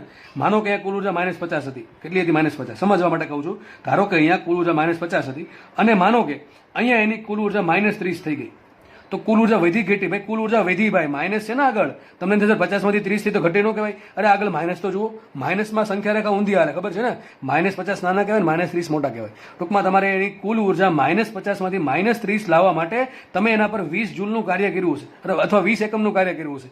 તો આ કાર્ય મળી ગયું મને. મારે શું કરવું પડે? એની પહેલા કેટલી કુલ ઉર્જા હતી અને અંતમાં કેટલી કુલ ઉર્જા છે, બેયની બાદબાકી કરું તો મને શું મળે? કાર્ય. બહુ સિમ્પલ છે. ખબર પડે કે ના પડે? એકદમ સિમ્પલ દાખલો છે, એકદમ સિમ્પલ દાખલો છે. થોડું કોન્સેપ્ટ સમજો એટલે વાંધો નહીં આવે. એની પહેલા કુલ ઉર્જા કેટલી હતી એ શોધવાની, હવે અંતમાં કુલ ઉર્જા કેટલી છે એ શોધવાની, અને બેની બાદબાકી કરું તો મને મળે કાર્ય. કઈ રીતે? માનો કે એની પહેલા કુલ ઉર્જા -50 હતી, હવે ધારો કે એ 2r માંથી 4r માં આવી ગયો, એક ખાલી માનવાનું છે, અને એની કુલ ઉર્જા -30 થઈ ગઈ. તો આ +20 નો વધારો થયો કે નહીં એની ઉર્જામાં? ક્યાંથી થયો હશે? આપણે કાર્ય કર્યું. ટૂંકમાં આ થઈ ગયું કાર્ય. મારે શું કરવું પડે? દાખલામાં એક જ આ દાખલામાં એક જ વસ્તુ કરવાની કે અહીંયા કુલ ઉર્જા કેટલી અને અહીંયા કુલ ઉર્જા કેટલી, બેની બાદબાકીથી શું મને મળે? બંનેની બાદબાકીથી મને મળશે કેટલું કાર્ય. અથવા તમને એમ પૂછે કે ભ્રમણ કક્ષામાં લાવવા માટે ઉપગ્રહને કેટલી બહારથી ગતિ ઉર્જા આપવી પડે, તો પણ કાર્ય જ થયું, કાર્ય કે બહારથી ગતિ ઉર્જા કે બે સરખા છે. ચલો આપણે મૂકી દઈએ. તો ચલો પેલા ઉપગ્રહ ક્યાં છે? પેલા એક માટે E1 શોધી નાખીએ. હવે E1 શોધવા માટે તમને ઉપગ્રહની કુલ ઉર્જાનું સૂત્ર યાદ હોવું જોઈએ. તમને યાદ હશે ઉપગ્રહની ગતિ ઉર્જા x હોય તો સીધી ઉર્જા થશે -2x અને ગતિ ઉર્જા થશે કુલ ઉર્જા થશે -x. પણ અહીં x થોડું ચાલવાનું છે, આપણે કંઈક વેલ્યુ મૂકવી પડે. સૂત્ર શું આવે? -GMEM/r. આ સૂત્ર ખોટું છે. માનો કે તમને સૂત્ર યાદ નથી, માનો કે તમને સૂત્ર યાદ નથી, તમને એટલું યાદ હશે ને કે ઉપગ્રહ છે પૃથ્વીના સેન્ટરથી r જેટલા અંતરે હોય તો સીધી ઉર્જા કેટલી હોય એની? -GMEM/r. આટલી હોય કે ન હોય? સ્થિતિ ઉર્જા આટલી હોય તો સૂત્ર જ છે બેઠું. એના ભાંગા 2 કરો તો શું મળશે તમને? કુલ ઉર્જા. કેમ? જો અહીં દેખાય છે તમને સ્થિતિ ઉર્જા -2x હોય તો કુલ ઉર્જા -x થાય. ટૂંકમાં તમે ખાલી સ્થિતિ ઉર્જા સૂત્ર યાદ રાખશો ને કોઈ પણ અંતર માટે તો પણ તમને ગતિ ઉર્જા મળી જશે, કુલ ઉર્જા મળી જશે. સ્થિતિ ઉર્જા તો મળી જ ગઈ છે તો કુલ ઉર્જા સૂત્ર થઈ ગયું આટલું. ચલો આપણે એક કામ કરીએ, અહીંયા r શું મૂકી દઈએ? r મૂકીએ 2r. શું મૂકીએ? r બરાબર 2r મૂકીએ તો શું આન્સર આવશે વિચારો? -GMEM/r મૂકો 2r ને. r ક્યાંથી માપવાના? સેન્ટરથી. ડિસ્ટન્સ તમે સેન્ટરથી જ આપ્યું છે, કોઈ ચિંતા છે નહીં. r બરાબર 2r તો શું આવશે અહીંયા? 2 × 2r ધેટ ઇઝ 4r. થઈ ગયો આટલું. આગળ વધીએ, E2 શોધીએ. ચલો E2 એટલે ક્યારે? આ થઈ ગઈ 2r ત્રિજ્યાએ એની ઉર્જા અને આ થશે 4r ત્રિજ્યાએ ઉર્જા. ચલો કેટલી આવશે? -GMEM/2r પરથી. બરાબર, એ પરથી આવશે. અહીં આપણે પરથી આવશે. મુખ્ય કિંમત તો -GMEM છેદમાં જુઓ 2 તો એમને રાખીએ. હવે કેટલી ત્રિજ્યા થઈ ગઈ? એની થઈ ગઈ 4r. ત્રિજ્યા ડબલ થઈ ગઈ તો અહીં શું આવશે? 2 × 4r ધેટ ઇઝ 8r. તો કેટલું આવશે કાર્ય? તો W બરાબર, તમારે આમ નથી લખવાનું, તમારે આમ લખવાનું છે કરવું પડતું કાર્ય બરાબર આપવી પડતી બાહ્ય ગતિ ઉર્જા બરાબર તેની કુલ ઉર્જામાં થતો વધારો બરાબર બે ઉર્જાની બાદબાકી. એટલે હું ડાયરેક્ટ લખી દઉં છું W બરાબર E2 - E1. આ મોટા છે ને આ નાના છે, ખબર પડે કે નહીં? તો આમાંથી આ બાદ કરો, શું આન્સર આવશે વિચારો? -GMEM/8r માઇનસ પ્લસ હશે ને, શું થશે? આટલો આન્સર આવશે. અરે ભાઈ આ આખું છે, જો અહીં 4r છે, આ અડધું છે, તો આખામાંથી અડધું છે, હજી અડધું વધે. શું આન્સર તમારે એવું લાગે તો લસા લઈને દાખલો ગણો તો આવો આન્સર આવશે +GMEM/8r. આ તમારો આન્સર. આટલું કાર્ય તમારે બહારથી કરવું પડશે. કઈ સ્વરૂપે? ગતિ ઉર્જા સ્વરૂપે. તમને એમ પૂછે કેટલી ગતિ ઉર્જા આપવી પડે? આટલી ગતિ ઉર્જા આપવી પડે. કેટલો વેગ આપવો પડે બહારનો? તો શું મૂકી દેવાનું? 1/2 mv² મૂકી દેવાનું, તો તમને વેગ પણ મળી જશે. બરાબર, આમાં ગમે તે દાખલા બનાવી શકે. ચલો દાખલો બહુ ઇઝી છે, બરાબર, દાખલા પૂછાય છે અને ધ્યાનથી દાખલા સોલ્વ કરવા. આગળ વધીએ આપણે. નેક્સ્ટ દાખલો લઈ લઈએ. ઉપગ્રહોના દળ m તથા 2m અને તેઓ r અને 2r ત્રિજ્યાની વર્તુળાકાર ભ્રમણ કક્ષાઓ ધરાવે છે તો તેમની ગતિ ઉર્જાઓનો ગુણોત્તર શોધો. ઉપગ્રહની ગતિ ઉર્જાનો ગુણોત્તર શોધવાનો છે. એક ઉપગ્રહ છે એનું દળ m છે, એની ત્રિજ્યા r છે. બીજો ઉપગ્રહ છે એનું દળ m છે, 2m છે, એની ત્રિજ્યા 2r છે. દાખલો એકદમ ઇઝી દાખલો, નવો દાખલો 100% પૂછાશે. ચલો ગતિ ઉર્જા સૂત્ર યાદ નથી? ચલો સ્થિતિ ઉર્જા સૂત્ર આવડે કે ન આવડે? સ્થિતિ ઉર્જા શું હોય? -GMEM/r હોય કે ન હોય? ઓકે, આ તો યાદ હશે ને કે r અંતરે કોઈ વસ્તુ સ્થિતિ ઉર્જા કેટલી આવે? -GMEM/r. એની અડધી અને પછી પ્લસમાં શું હોય? ગતિ ઉર્જા. તો ગતિ ઉર્જા સૂત્ર શું આવશે? K બરાબર, સૂત્ર શું આવશે? K બરાબર આવશે +GMEM શું આવશે અહીંયા? 2r આવશે. બરાબર કે નહીં? હવે બેમાં સરખું શું હોય? GME/2. બેમાં સરખું હોય, વધુ શું ખાલી m/r લખાઈશું. માટે K proportional to only m/r. સમજ પડે કે ન પડે? આમાં ન જવું શું કરવાનું? K1 શોધવાનું. GME m મૂકો m ને સ્મોલ r મૂકો r, શું બોલશે? GMEM/2r. બરાબર. પછી એક વખત આ મૂકો GME × m ની જગ્યાએ શું મૂકો? 2m મૂકો, r ની જગ્યાએ શું મૂકો? 2r, તો થશે 4r. એમ કરો તો અથવા આમ કરો તો આ બધું સરખું જ થશે. બરાબર, ખબર પડી ગઈ કે ન પડી ગઈ? ઓકે, ચલો. તો આપણે અહીંયા G બે માટે સરખું થશે, ME બે માટે સરખું થાય, 2 બે માટે સરખું થાય, વધ્યું શું? m/r. તો K પ્રપોર્શનલ ટુ શું લખે? m/r. તો લખાય શું માટે? માંગ્યું શું? K1/K2. તો આપણે મૂકીએ K1/K2. ચલો K1 શું આવશે? m1/r1 છેદમાં, બરાબર ને? K1 પ્રપોર્શનલ ટુ શું આવશે? m1/r1. અને એ પ્રમાણે K2 શું પ્રપોર્શનલ ટુ આવશે? m2/r2. ડાયરેક્ટ મળી ગયો આન્સર. ચલો m1 શું આપ્યા? m આપ્યા છે. m1 શું આપ્યા છે? m1 આપ્યા છે સ્મોલ m છેદમાં r1 શું આપ્યા? r આપ્યા છે. ઓકે, છેદમાં m2 શું આપ્યા? m2 આપ્યા મને 2m છેદમાં છે r2 શું આપ્યા છે? 2r. જો આ 2 ઉડી ગયા તો વધશે શું? m/r m/r ઉડી ગયું તો વધુ શું? માટે K1/K2 = 1/1. સબી શું થયું? K1 = K2. બંને સરખા છે. અરે ભાઈ દળે ડબલ કર્યું, ત્રીજા ડબલ કરી. દળ પણ તમે ડબલ કરી દીધું, અહીંયા ત્રિજ્યા પણ ડબલ કરી દીધી, ગતિ ઉર્જા કંઈ બદલશે જ નહીં. સમજ પડી ગઈ? દાખલો એકદમ ઈઝી દાખલો છે. દાખલા આવા એમપી હજી કહું છું પણ નથી આવડતા છોકરાઓ, તોય નહીં આવડતા. સૂત્ર જ યાદ ના હોય એટલા માટે. તમને આમાં એક ચેન્જ કરી નાખું. તમને એમ કીધું હોત કે એમ ઉપગ્રહોના દળ હોમવર્કમાં, ચલો દાખલો હોમવર્કમાં ગણવો. કયો દાખલો જુઓ? ઉપગ્રહોના દળ m તથા 2m અને સપાટીથી ઊંચાઈ આટલું કરી નાખજો ખાલી. ચલો શું આન્સર આવશે કહેજો. અને ઉપગ્રહોના દળ m તથા 2m તથા તેમના પૃથ્વીની સપાટીથી ઊંચાઈ r અને 2r છે. આ કાઢી નાખજો. r અને 2r છે અને તેઓ વર્તુળાકાર ભ્રમણકક્ષાઓ ધરાવતા હોય તો તેમની ગતિ ઉર્જાનો ગુણોત્તર શું આવશે? ચલો શું આન્સર આવશે તમે કોમેન્ટમાં લખજો. Write it into comment if you want. Okay, આપણે આગળ વધીએ. નેક્સ્ટ દાખલાની રકમ તમારી સામે છે. રકમ કંઈક આવી છે. m દળના પદાર્થને પૃથ્વીની સપાટીથી h ઊંચાઈએ લઈ જવા માટે સ્થિતિ ઉર્જામાં થતો વધારો શોધો. લો, આ એકદમ ઈઝી દાખલો. જો શું કહે છે? એક પદાર્થ પૃથ્વીની સપાટી પર છે. માનો કે પૃથ્વીની સપાટી છે, અહીંયા આપણે પદાર્થ ધાર લઈએ, બરાબર છે. એને ક્યાં લઈ જવાનો છે? h ઊંચાઈ ઉપર લઈ જવાનો છે. આટલો. તો સ્થિતિ ઉર્જા કેટલી વધે? mgh. અહીં સ્થિતિ ઉર્જા કેટલી હોય? 0. અહીંયા કેટલી છે? અહીંયા કેટલી હોય? mgh. તો વધે કેટલી? mgh. mgh લખીને આવ્યો તો 5 માર્ક જાય. કેમ? અહીં જો કંઈક લખ્યું છે. તમને ઓપ્શન છે ને mgh સ્વરૂપે આપ્યા જ નહીં હોય. તમારા ઓપ્શન માત્ર ને માત્ર mgh સ્વરૂપે નહીં હોય. તમારા ઓપ્શન હશે GE, RE, G, ME એવા બધા ઓપ્શન આપ્યા હશે.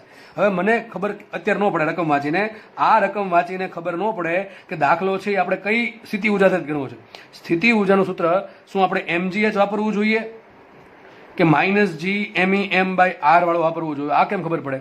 ભાઈ તમે જ્યારે પરીક્ષા આપતા હો ત્યારે તો બધા એવું ન કે આ ચેપ્ટર 11માં ચેપ્ટરનો દાખલો લખો નો સાઈડમાં કે ધોરણ 11ના ગુરુત્વાકર્ષણનો દાખલો છે, આ ત્રુટિનો દાખલો છે, કે આ વિદ્યુત ક્ષેત્રનો દાખલો છે, કે આ ઓપ્ટિક્સનો દાખલો છે, કે આ સેમિકન્ડક્ટરનો દાખલો છે, એવું કંઈ લખેલું તો હશે નહીં. ત્યાં તો આપણે બધું મગજ દોડાવવાનું છે. તો ત્યારે ખબર કેમ પડે? ઓપ્શન જોઈને ખબર પડે. જો ઓપ્શનમાં GE લખેલું હોય, RE એટલે કે પૃથ્વીની ત્રિજ્યા આવતી હોય, G આવતો હોય કેપિટલ G, પૃથ્વીનું દળ આવતું હોય, આવી બધી વસ્તુ આવતી હોય તો આવી બધી વસ્તુ માત્ર એક જ ચેપ્ટરમાં આવે. કયા ચેપ્ટરમાં આવે? ગ્રેવિટેશનમાં. તો અત્યારે આપણે આ દાખલો ગ્રેવિટેશનના આધારે ગણીશું. બાકી તો સીધો આન્સર આવે કે પદાર્થ પૃથ્વીની સપાટી પર પડ્યો હતો તો સ્થિતિ ઉર્જા કેટલી છે? 0. હવે આપણે એને h ઊંચાઈ લઈ જઈએ તો સ્થિતિ ઉર્જા કેટલી વધે? mgh. તો શું આન્સર આવે? mgh. પણ આપણે જોશું આમાં આન્સર mgh આવે છે કે અલગ આવશે? 100% અલગ જ આન્સર આવશે. કેમ? મેં તમને સમજાવ્યું છે બેમાં ફરક શું છે. પહેલામાં આપણે અહીંયા સ્થિતિ ઉર્જા 0 ધારી છે અને અનંત અંતરે અનંત થઈ જશે. અને આપણે જે આ ચેપ્ટરમાં જે કેસ લીધો છે એમાં અનંત અંતરે સ્થિતિ ઉર્જા 0 છે અને પૃથ્વીની સપાટી પર કેટલી આવશે? -G_MEM/r. એટલા માટે દાખલોનો આન્સર અલગ આવે. આપણે દાખલો ગણીએ અને આપણે દાખલો ગણશું આ ચેપ્ટરના આધારે. મેં તમને ચોખવટ પાડી દીધી છે. 4 ઓપ્શન નથી આવ્યા, એની જગ્યાએ આવું લખી નાખ્યું ભાઈ આન્સર છે આ સ્વરૂપે લાવો. ચલો તો કંઈક આવું કંઈક કહે છે.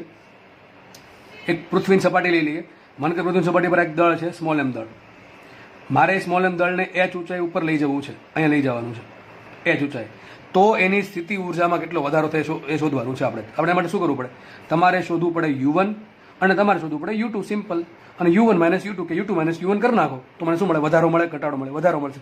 મોટું કોણ હશે? u1 કે u2? કોણ મોટું હશે? વિચારો.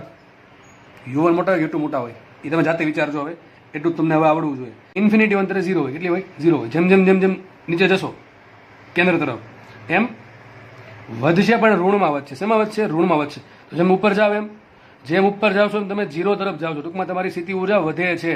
ટૂંકમાં જેમ તમે પૃથ્વીની સપાટીથી દૂર જશો એમ સ્થિતિ ઉર્જા વધશે કે ઘટશે? 0 તરફ જશે. શું થાય? વધતી જાય. માઇનસમાંથી 0 તરફ જશે. ધેટ મીન્સ વધશે. પણ ખાલી મૂલ્ય જુઓ તો મૂલ્યમાં અહીંયા 0 હોય તો કે +15 છે. હકીકત હોય કેટલી? -15. પણ તમે ખાલી 15 જુઓ, તમે એમ વિચારજો 15માંથી 0 થઈ ગયું તો ઘટી. એવું નથી થતું. શું ધ્યાનથી જોવું. બરાબર છે? બહુ કન્ફ્યુઝ થવું નહીં આમાં. આગળનું માઇનસને ધ્યાનમાં લેવું જ પડે હંમેશા. કારણ કે માઇનસ શું બતાવે? બંધન બતાવે. એટલા માટે આપણે આ દાખલો ગણીએ, સોલ્વ કરીએ. બહુ દાખલામાં કંઈ ખાસ છે નહીં. શું કરવાનું છે? મારે u1 શોધવાનું છે, u2 શોધવાનું છે. બંને વચ્ચેનો જે ડિફરન્સ છે શોધવાનો છે. ચલો તો કંઈ શોધી નાખીએ. u1 બરાબર. ચલો u1 શું આવશે? u1 આવશે શું? આપણે ખબર છે પદાર્થ પૃથ્વીની સપાટી પર પડ્યો હોય તો સ્થિતિ ઉર્જા શું આવશે? -G_ME છેદમાં શું આવશે? RE ને. ભાઈ સ્થિતિ ઉર્જાના સૂત્રમાં હંમેશા અંતર ક્યાંથી આપું? સેન્ટરથી. તો પૃથ્વીની સપાટી પર પડ્યો હોય તો કેટલા અંતર હશે? RE અંતર હશે. ચલો આગળ વધીએ. u2 બરાબર શું આવશે? ચલો પદાર્થ છે એ હવે કેટલો ઊંચાઈ ગયો? h ઊંચાઈ ગયો. તો હવે એનું સેન્ટરથી કેટલું અંતર થઈ ગયું? RE + h. તમે આને સ્મોલ r લખી શકો અને સ્મોલ r બરાબર શું આવશે? RE + h. તો હવે એનું સ્થિતિ ઉર્જા આવશે -G_ME છેદમાં RE + h. બરાબર ખબર પડી ગઈ? શું આન્સર આવશે? -G_MEM છેદમાં RE + h. તો અહીંયા જો અંતર વધ્યું તો સ્થિતિ ઉર્જા ઘટે, પણ આગળ માઇનસ છે પાછું. બરોબર કે નહીં? તો કરવાનું શું છે, ખાલી જસ્ટ આનો તમારે બેની બાદબાકી કરવાની છે. તો શોધી નાખીએ આપણે સાઈડમાં. U2 માઇનસ U1 કરીએ તો શું આવશે? જો માઇનસ GMEM છેદમાં RE પ્લસ H, અને આમાંથી આ બાદ કરીએ તો આ થઈ જશે પ્લસ. બરાબર કે નહીં? આમાંથી આપણે આ બાદ કરીએ માઇનસ માઇનસ થઈ જશે પ્લસ. શું આવશે અહીંયા? GMEM છેદમાં RE. બરોબર. ચલો મૂકીએ. આને ડેલ્ટા યુ કહી દઉં છું. ડેલ્ટા યુ બરાબર. ચલો કોમન શું આવશે? હું GMEM બાય RE નહીં, સોરી આટલું જ કોમન આવશે. GMEM G into MEM into common કાઢી દઉં. બરાબર છે. અહીં શું વધશે? આ પ્લસ વાળો પદાર્થ આવશે અહીંયા 1/RE, માઇનસ આવશે 1/RE પ્લસ. બરાબર કે નહીં? આટલો આન્સર આવશે. હવે એક કામ કરીએ, આ પદ નહીં ગુણો, આ પદ નહીં ગુણો, તો અહીં લખું છું. માટે delta you is equal two GME into small m. અહીંયા શું આવશે? અહીંયા ગુણો અને અહીંયા ગુણો. શું છે ઉપર? RE plus H minus RE છેદમાં બેનો ગુણાકાર. કોનો કોનો? RE into RE plus H. Okay, ચલો થઈ ગયું આટલું. હવે જો અહીંથી RE ઇન્ટુ RE કેન્સલ થઈ ગયા તો ઉપર શું વધશે? ખાલી H વધશે. અને નીચે શું આવશે? RE. તો આવો કંઈક આન્સર આવશે. GME ઇન્ટુ સ્મોલ m છેદમાં RE ઇન્ટુ કાઉન્સમાં આવશે અહીંયા Hના છેદમાં RE પ્લસ H. આ એક તમારો આન્સર, એક ટાઈપનો આન્સર આવો કંઈક હોઈ શકે. આ કયા સ્વરૂપે છે? G અને ME સ્વરૂપે. માનો કે તમને આન્સર GE સ્વરૂપે માંગ્યો. કોના સ્વરૂપે માંગ્યો? GE. ખબર છે ને GE શું છે? GE શું છે? પૃથ્વીની સપાટી પર ગુરુત્વ પ્રવેગ. સૂત્ર શું હતું એનું? બહુ ઇઝી હતું. GME upon RE square. સાબિત કીધું હતું આપણે. ચલો મારો તો આન્સર, ચલો ઓપ્શનમાં આવું આપ્યું હોય તો ટીક કરી દેવાનું. ચલો હવે માનો કે ઓપ્શનમાં તમને છે ને GME નથી આપ્યું, એની જગ્યાએ GE આપ્યું.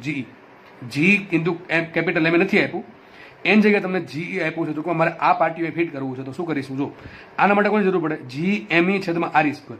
મારી પાસે છે શું? GME છેદમાં RE છે. તો અહીંયા જો અને હજી ઇન્ટુ RE વડે ગુણી નાખું અને RE વડે ભાંગી નાખું. ધ્યાનથી સમજો.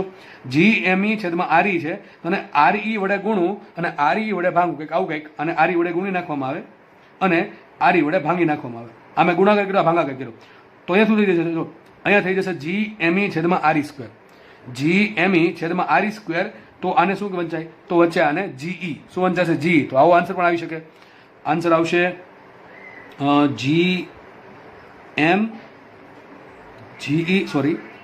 MGE ઇન્ટુ H અને કાઉન્સમાં આવશે RE ના છેદમાં RE પ્લસ H. આ તમારો જવાબ. જો આન્સર MGH નો આવ્યો, ઉપરથી આ બાજુ પાટિયું પૂછડ્યું ગુણાકારમાં આવ્યું. કેમ આવું થયું? બાકી આપણે આ પ્રમાણે ગણતરી કરી હોત કે ભાઈ અહીં સીધી ઉર્જા 0 છે ને અહીંયા MGH, તો કેટલો વધારે થતો? ખાલી આવત આન્સર MGH. એ આપણે ગણશું, મોસ્ટલી બીજા ચેપ્ટરમાં એમ જ કરશું. પણ ગ્રેવિટેશનમાં સૂત્ર આન્સર શું આવશે? MGH ઇન્ટુ RE છેદમાં RE પ્લસ. આવો આન્સર અલગ નથી, આ આન્સર સરખો જ છે, પણ આમાં ધારણા અલગ છે. ઇન્ફિનિટી અંતર અહીંયા 0 છે અને પૃથ્વીની સપાટી પર માઇનસ છે, એટલા માટે પહેલામાં ઊંધું હોય. પૃથ્વીની સપાટી પર 0 હોય ને ઇન્ફિનિટી અંતર ઇન્ફિનિટી હોય, H ઇન્ફિનિટી મૂકો એટલે. તો તમારા બે આન્સર સાચા છે. શું આન્સર આવી શકે? GMEM છેદમાં RE કાઉન્સમાં H upon RE plus H. એમ આન્સર ચાલે અથવા આમ ચાલશે MGH ઇન્ટુ RE ના છેદમાં RE પ્લસ H. તો આ તમારો જવાબ અહીંયા આવી ગયો છે. આપણે નેક્સ્ટ દાખલો જોઈએ. અને હા, ઘણી વખત એવું આ લોકો એવું કરે કે આ છે ને RE છેદમાં જવા દે, અથવા કામ કરો બધા પદ છે ને હું RE વડે ભાંગી નાખું. આ MGH એમ રાખું, આ જે વસ્તુ છે ને બધાને RE વડે ભાંગું. શું આન્સર આવશે? આન્સર કંઈક આવો આવશે. MGH કાઉન્સમાં અથવા છેદમાં 1 થઈ ગયો ને, RE છેદમાં RE 1 થઈ ગયું, તો MGH છેદમાં RE ભાંગ્યા RE 1 પ્લસ H ભાંગ્યા RE. તો આવું પણ આન્સર આવે. આ પણ આન્સર સાચો. અને તમે ધારો તો આ સૂત્ર તમે યાદ રાખી શકો છો. સૂત્ર યાદ રાખી શકો છો, પણ ક્યારે સાચું? આ ગ્રેવિટેશન હોય તો. તમને એમ કે ભાઈ એમ દળનો પદાર્થ છે ને H ઊંચો પર લઈ જવો છે તો કેટલું કાર્ય કરવું પડે? તો કાર્ય આવ્યું ભાઈ. આ કાર્ય પણ કહી શકાય. કેમ કાર્ય કહી શકાય? કારણ કે આ જે સ્થિતિ ઉર્જા વધી છે એ ક્યાંથી વધી? કાર્ય કરવાથી. આ કાર્ય કર્યું તમે એટલા માટે સ્થિતિ ઉર્જા વધે છે એની. બરાબર છે? ઓકે, ચલો આગળ વધીએ. નેક્સ્ટ ક્વેશ્ચન સોલ્વ કરીએ. ઉલ્કા પૃથ્વીના કેન્દ્ર તરફ ગતિ કરે છે. એક ઉલ્કા છે, એ પૃથ્વીના કેન્દ્ર તરફ ગતિ કરે છે. તે પૃથ્વીના કેન્દ્રથી ક્યાંથી અંતરે પહોંચ્યું? કેન્દ્રથી. તે પૃથ્વીના કેન્દ્રથી 10 RE જેટલા અંતરે 12 કિલોમીટર પર સેકન્ડના વેગ ધરાવે છે. એક ઉલ્કા છે, એ જ્યારે પૃથ્વીના કેન્દ્રથી 10 RE જેટલા અંતરે હોય ત્યારે એની ઝડપ કેટલી બહુ વધારે છે. જો 12 કિલોમીટર પર સેકન્ડ છે, ઓકે, ના વેગ ધરાવે છે. તો હવે શું કરશે? ધીમે ધીમે પૃથ્વી તરફ આપશે. તો પૃથ્વીની સપાટીને કેટલા વેગથી અથડાશે? અહીંયા લખ્યું છે વાતાવરણનું ઘર્ષણ અવગુણ. જો કે આ વાત બહુ મોટી થઈ ગઈ. એક્ઝેક્ટલી ઘણી બધી ઉલ્કા છે એ પૃથ્વી તરફ ગતિ કરતી હોય, પણ વાતાવરણના ઘર્ષણમાં એનો વેગ એટલો બધો વધારે હોય કે નેને સળગી જાય. આપણને આવું ભણતા આવ્યા છે. પણ દાખલો ગણવા માટે આપણે એવું કીધું છે કે ભાઈ વાતાવરણનું ઘર્ષણ અવગણી દેવું. બાકી દાખલો થાય સોલ્વ. તમને ઘર્ષણ બળ આપ્યું હોય તો ભાઈ ઘર્ષણ બળ છે કે ડિપેન્ડ કરે છે વેગ પર, એ બધું તમને ફંક્શન આપેલું હોવું જોઈએ. દાખલો એ પણ સોલ્વ થઈ જાય. ચલો તો આપણે દાખલો અત્યારે એવું માનશું કે વાતાવરણ છે જ નહીં અને ઉલ્કા આપણે પાડી જ દેવી છે પૃથ્વી પર ગમે એમ કરીને. તો ચલો જોઈએ આપણે કે આકૃતિ કંઈક આવી બધી બનશે કે માનો કે આ પૃથ્વી છે, આ પૃથ્વી છે અને સપોઝ ક્યાંય કંઈક ઉલ્કા છે. આ ઉલ્કા લઈ લઈએ. આ ઉલ્કા જ્યારે પૃથ્વીના ક્યાંથી અંતર આપ્યું? કેન્દ્રથી. જો કેટલા, જો બે અંતર આપે, કાં તો સપાટીથી આપે કાં તો અંતર કેન્દ્રથી આપે. આપણે લેવાનું ક્યાંથી? હંમેશા કેન્દ્રથી. તો જ્યારે કેન્દ્રથી કેટલા અંતર હશે? 10 આરી જેટલા અંતર હશે ત્યારે ભાઈ વેગે છે, કેટલો વેગ છે? 12 કિલોમીટર પર સેકન્ડનો વેગ છે. ધીમે ધીમે નીચે આવશે, જ્યારે અહીંયા અથડાશે પૃથ્વીને ત્યારે એને કેટલો વેગ હશે શોધવાનું છે. કંઈ દાખલામાં છે નહીં. તમારા મગજમાં આવી જવો જોઈએ કે દાખલો ક્યાંથી સોલ્વ થાય. આવા દાખલા કે જેમાં ઊંચાઈ આપી હોય ને વેગ આપ્યો હોય હંમેશા સોલ્વ થાય ઉર્જા સંરક્ષણ પરથી, કે પહેલા એની પાસે કુલ કેટલી ઉર્જા હતી E, અને હવે કેટલી ઉર્જા છે. કેમ ઉર્જા સરકી જશે? વાતાવરણનું ઘર્ષણ નથી એટલા માટે. જો વાતાવરણનું ઘર્ષણ હોય તો માનો કે અહીંયા 100 એકમ ઉર્જા હોય તો એવું જરૂર નથી કે 100 જ હોય, ધારો કે 80 છે, બાકીની 20 ક્યાં ગઈ? વાતાવરણ ખાઈ ગયું. પણ અહીંયા તો શું છે? વાતાવરણનું ઘર્ષણ નથી એટલા માટે જેટલી બી ઉર્જા શરૂઆતમાં છે એ બધી ઉર્જા પૃથ્વી પર જ્યારે પડશે ત્યારે હશે, કેમ કે વાતાવરણ નથી, વાતાવરણનું ઘર્ષણ બળ લાગતું નથી એટલા માટે. તો શું કરશું આપણે? બોલો, એક જ વસ્તુ કરવાની. એમાં શું થાય? ઉર્જા સંરક્ષણ પરથી, ઉર્જા સંરક્ષણ પરથી, by the conservation of energy, ઉર્જા સંરક્ષણ પરથી શું થશે? ઉલ્કાની પ્રારંભિક ઉર્જા, ઉલ્કાની પ્રારંભિક ઉર્જા ઇઝ ઇક્વલ ટુ ઉલ્કાની પૃથ્વીની સપાટી પર કુલ ઉર્જા અથવા અંતિમ ઉર્જા, એમ લખો તો ચાલે. ચલો, ઉલ્કાની પ્રારંભિક ઉર્જા શું આવે? K1 plus U1 is equal to ઉલ્કાની અંતિમ ઉર્જા શું આવે? K2 plus U2. બરાબર, આ કુલ ઉર્જા આવશે. ઉલ્કાની પ્રારંભિક કુલ ઉર્જા શું થાય? E1 બરાબર E2. હવે E1 બરાબર શું આવે? K1 plus U1 is equal two K2 plus U2. તમને K1 આપી દીધા છે, U1 આપી દીધા છે, U2 આપ્યું, K2 મળે કે ના મળે? અરે દોસ્ત આરામથી મળે. ચલો શું કરવું પડે? મારે ત્રણ વસ્તુ શોધવી પડે, K1 U1 U2. ચલો એક કામ કરીએ, પહેલાં આપણે K1 શોધી નાખીએ. ચલો K1 આમ તો આપણે રકમ જ કિંમત મૂકશું, છતાં આપણે લખી દઈએ. ચલો તો we have K1 is equal two શું આવશે? Half mv square. શું આવશે અહીંયા? Half mv square. વી કેટલા આપ્યા? ચલો લખીએ સાઈડમાં. વી બરાબર શું છે? જો વી અહીંયા આમ શું મળશે તમને? અહીંયા K1 મળે ને અહીંયા U1 મળે. પ્રારંભિક સ્થિતિ આ છે, ફર્સ્ટ અમરની પોઝિશન. વેગ આપ્યો છે એનો 12 કિલોમીટર પર સેકન્ડ. આપણે એને ફેરવવો પડશે મીટરમાં. તો શું આવશે અહીંયા? 12 × 10³ મીટર પર સેકન્ડ. ઓકે, ચલો આગળ વધીએ. અને મૂલ્ય કોઈ દી વચ્ચે શોધવું નહીં. આગળ વાત કરીએ U1 ની. ચલો U1 શું આવશે? U1 બોલો. U1 એટલે એના સેન્ટરથી એનું સ્થિતિ ઉર્જા, પૃથ્વીના સેન્ટરથી એની સ્થિતિ ઉર્જા. સ્થિતિ ઉર્જા સૂત્ર એક જ આવે, માઇનસ G ME. શું આવશે? માઇનસ G ME ઇન્ટુ શું આવશે? સ્મોલ એમ ને, minus G ME into small M. છેદમાં શું આવે? છેદમાં શું આવશે? આટલું અંતર આવશે ને, આ બધું અંતર ક્યાંથી? સેન્ટરથી લઈને એનું સુધીનું અંતર, પૃથ્વીના સેન્ટરથી લઈને ઉલ્કા સુધીનું અંતર કેટલું આપ્યું? 10 RE. અહીંયા આવશે 10 RE, અહીંયા આવશે 10 RE. ઓકે, હવે અહીંયા G અને M ની કિંમત મૂકવી અઘરી પડે. શું પડે? G અને M ની કિંમત મૂકવી અઘરી પડે. આપણે કામ કરીએ ને, આ જો યાદ રાખજો, તમને જ્યાં પણ GME દેખાય ને, GME એને હંમેશા ફેરવાની ટ્રાય કરવાની GE માં. શું ફેરવાની ટ્રાય કરવાની? GE માં. કઈ રીતે ફેરવશો? GE બરાબર શું થાય? GME બાય RE સ્ક્વેર થાય. તો GME બરાબર શું આવે? GME બરાબર આવે GE ઇન્ટુ RE સ્ક્વેર. સમજ પડે કે નહીં પડે? આને એમ લઈ દીધું તો GME બરાબર શું આવશે? GE into RE square. તો હું શું મૂકી દઉં? અહીંયા મૂકી દઉં GME બરાબર GE ઇન્ટુ RE સ્ક્વેર. અથવા એમ ખબર ન પડે તો GME બાય RE છે, RE વડે ગુણો, RE વડે ભાંગો, તો GME બાય RE સ્ક્વેર બરાબર શું આવશે? GE into RE. તો તમે વિચારો, આ GME બરાબર શું મૂકી દીધું મેં? GE into RE square. શું મૂકી દીધું? GE into RE square. છેદમાં જે RE છે તો ઉડી જાય. શું આન્સર આવશે? Minus GE RE. શું આવશે આની જગ્યાએ? GE RE into M by 10. અમને શું મળી ગયું? U1. ચલો U2 શોધીએ. U2 એટલે શું થાય? પૃથ્વીની સપાટી પર સ્થિતિ ઉર્જા. મને એમ કહો, જ્યારે ઉલ્કા છે પૃથ્વીની સપાટી પર આવે તો પૃથ્વીની સપાટી પર સ્થિતિ ઉર્જા હોય કે ન હોય? અરે સાહેબ 100% હોય. પૃથ્વીની સપાટી પર હોય કે ન હોય? કેટલી હોય? Minus GME M by RE. ખબર છે. પૃથ્વીના સેન્ટર પર 0 હોય, પણ ત્યાં તો હશે પાછી. અહીંયા તો ત્યાં સપાટી પર તો શું આવશે? અહીંયા માઇનસ GME M છેદમાં RE. સોરી, પૃથ્વીના સેન્ટર પર કેટલી હશે? ઇન્ફિનિટી હશે ને, કારણ કે અંતર 0 થઈ ગયું એટલા માટે. હા, ઇન્ફિનિટી અંતરે 0 હોય. ઓકે, તો U2 કેટલા હશે? Minus GME M by RE. આપણે ખબર પડી કે આ ક્યાંની વાત છે? સપાટીની વાત છે. અને આ ક્યારની વાત છે? શરૂઆતમાં જ્યારે હતું. આને પણ આપણે કામ કરીએ અને ફેરવી નાખીએ શેમાં? GE માં. તો શું આવશે? અને RE વડે ગુણો અને RE વડે ભાંગો. તો RE વડે ભાંગો, છેદમાં શું આવશે? RE સ્ક્વેર આવશે. તો GME અપોન RE સ્ક્વેરને કહેવાય GE. તો શું આવશે? માઇનસ GE M ને પછી RE વડે ગુણ્યા થાય હશે એટલે શું આવશે? Minus GE RE M. આટલી સ્થિતિ ઉર્જા હશે. બાકીની શું હશે? ગતિ ઉર્જા હશે. તો આપણે ચલો આમાં કિંમત મૂકીએ. આ ત્રણેય કિંમત આમાં મૂકી દઈએ. આ ત્રણેય કિંમત આપણને જે મળી ગતિ ઉર્જા, પ્રારંભિક ગતિ ઉર્જા, પ્રારંભિક સ્થિતિ ઉર્જા અને અંતિમ સ્થિતિ ઉર્જા, તો એના પરથી શું મળશે મને? અંતિમ ગતિ ઉર્જા, મુખ્ય કિંમત. ચલો તો કંઈક લખાશે આ રીતે કંઈક સુધી નાખીએ આપણે. જુઓ K1 શું છે? K1 છે હાફ mv². તો હાફ m ઇન્ટુ વી કેટલા આપ્યા? જો અડેક કામ કરો, છેલ્લે કિંમત મૂકી દઈશું તો v² લખી નાખું પ્લસ u1 કેટલા છે? જો u1 છે માઇનસમાં માઇનસ આવશે, માઇનસમાં આવશે કેટલા? -GMEREM/10. શું આવશે અહીંયા? -GEREM/10. Okay, is equal two શું આવશે? ઇઝ ઇક્વલ ટુ આવશે K2 પ્લસ આ આખું પદ કયું આવશે? માઇનસ વાળું, આપણે માઇનસ છે અહીંયા,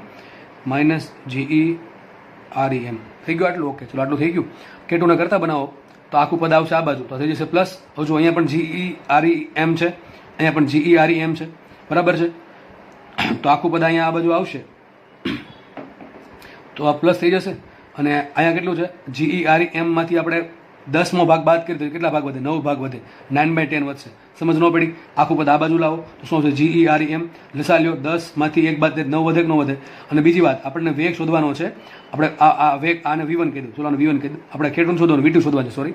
તો v2 બરાબર શું મૂકશું આપણે? Half mv². મૂકી દઈશું. અહીં લખ્યું છે વેગ શોધો, વેગ. બાકી કારણ કે તમારે ગતિ ઉર્જા શોધવી હોય તો તમને સ્મોલ m આપવું પડે, જે તમને આપ્યું નથી. તમને શું કીધું છે અહીંયા? જસ્ટ ખાલી વેગ શોધવાનું કીધું છે. તો આપણે K2 ની પણ આપણે હાફ mv² શોધશું. તમે જોઈ શકો છો અહીંયા પણ m છે, અહીંયા પણ m છે, અહીંયા પણ m છે, અહીંયા પણ m છે. એમાં ઉલ્કાનું દળ બધીથી ઉડી જશે. અહીં શું વધશે? v1²/2. શું વધે? v1²/2. તો અહીંયા આવશે v1²/2 પ્લસ આવશે, જો આ પદ આખું આ બાજુ આવ્યું GEREM. હવે ભાઈ આટલી ગણતરી આવડવી જોઈએ. GEREM minus GEREM/10. 10માંથી 9 જાય, સોરી 10 × 10માંથી 1 9 વધશે, તો આવશે અહીંયા 9/10 GEREM ઇઝ ઇક્વલ ટુ અહીં શું વધશે? આ હાફ mv². તો અહીં શું આવશે? v2²/2. આ બે કાઢવો હોય તો બીજી બે ઉડાડી દઈએ અને બે વડે ગુણાકાર, અહીં શું આવી જશે? 18 આવી જશે. શું આવી જશે? 18.